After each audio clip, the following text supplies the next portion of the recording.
नाम से जो बड़ा मेहरबान निहायत रहम वाला है।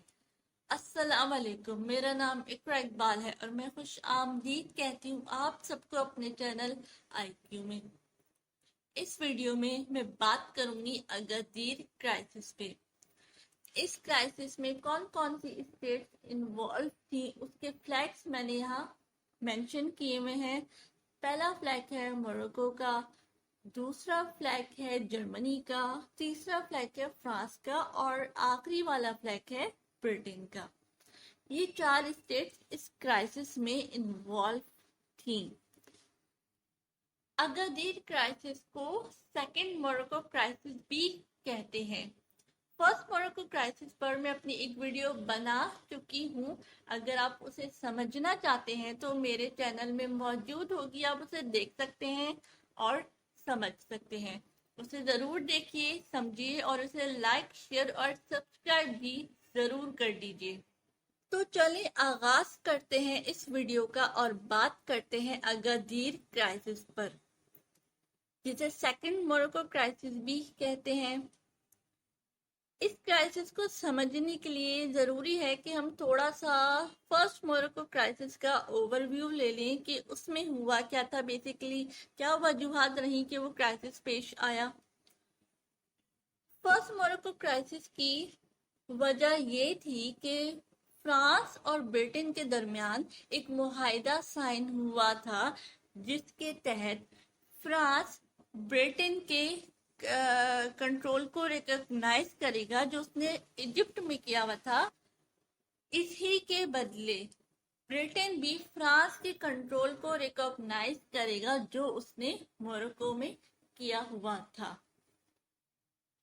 आप जानते हैं कि इन यूरोपियन स्टेट्स ने, खसूसन ब्रिटेन और फ्रांस ने दूसरी स्टेट्स में अपनी कॉलोनीज बनाई हुई थी, उसे अच्छा खासा एक्सप्लॉइट करते थे और जब ये छोड़ के गए तो आज भी कुछ स्टेट्स अभी तक स्ट्रगल कर रही हैं अपने आप को स्टेबल करने के लिए, अपने आप को फ्लरिशिंग करने के लिए। तो उस वक्त ब्रिटेन और फ्रांस ने इजिप्ट और मोरक्को में उर्दू में अगर हम कहें तो कब्जा किया हुआ था और उन्हें भी एक्सप्लॉइट ही कर रहे थे। और इस ट्रीटी के तहत जो फ्रांस और ब्रिटेन ने आपस में की हुई थी, उस ट्रीटी के तहत फ्रांस और ब्रिटेन के दरमियान खासी कोऑपरेशन चल रही थी, काफी दोस्ती चल रही थी।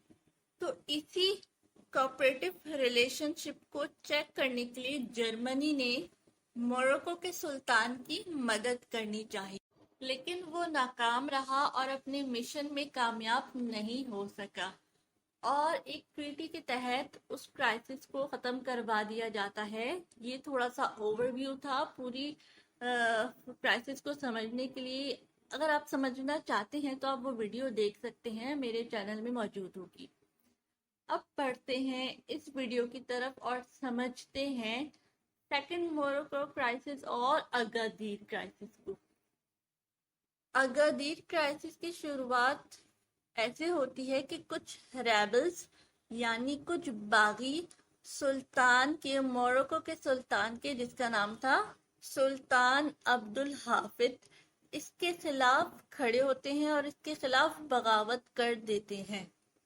तो फ्रांस इस बगावत को दबाने के लिए कुछ ट्रूप्स तैनात करता है मोरक्को की कैपिटल फेस में।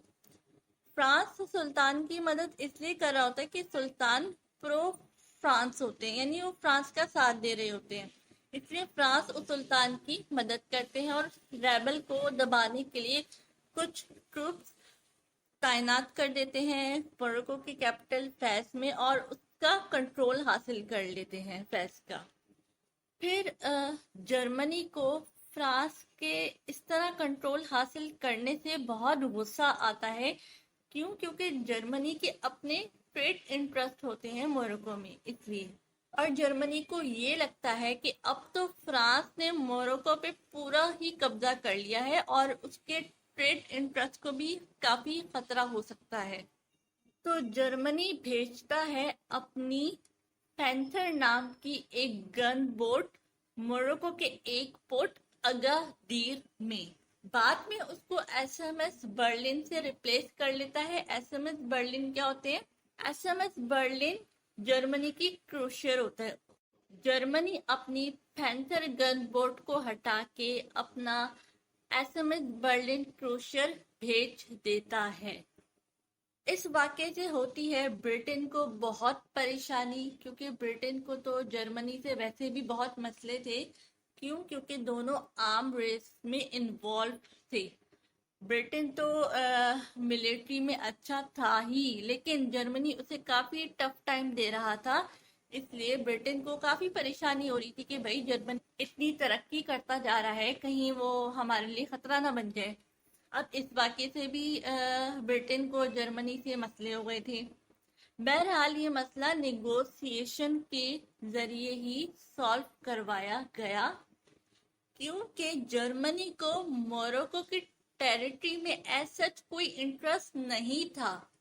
جرمنی کو تو کانگو ریجن چاہیے تھا جو فرانس نے کولونائز کیا ہوا تھا، تو جرمنی کو فرانس سے وہ والا ریجن چاہیے تھا، اور اس کے علاوہ جرمنی یہ چاہتا تھا کہ موروکو میں جو اس کے اکانومک انٹرسٹ ہیں وہ انشور رہیں کہ اس کے اکانومک انٹرسٹ کو، یعنی اس کے ٹریڈنگ کو کوئی خطرہ نہ ہو۔